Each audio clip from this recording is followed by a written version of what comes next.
আরে তোমার কারণে কেন আমি সবসময় সিনিয়রদের কথা শুনবো? হ্যাঁ, তোমাকে এই শেষবারের মতো বলে দিচ্ছি, এরপর আমি নিজে তোমার এগেনস্টে রিপোর্ট করবো। Sorry sir. এই কিসের সরি? লজ্জা করে না তোমার সরি বলতে?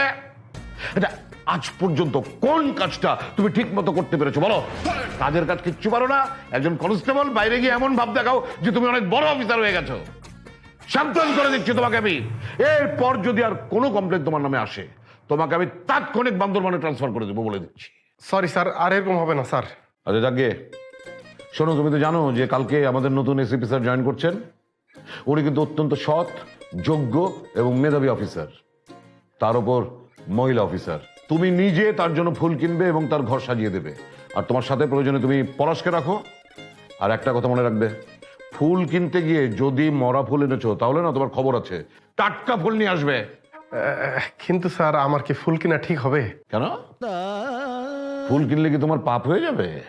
না স্যার, কিন্তু যে মানুষটি প্রতিদিন আমাকে একটি করে ফুল দেয়, তাকে আমি এত ঘটা করে ফুল দেওয়াটা কি ঠিক হবে স্যার?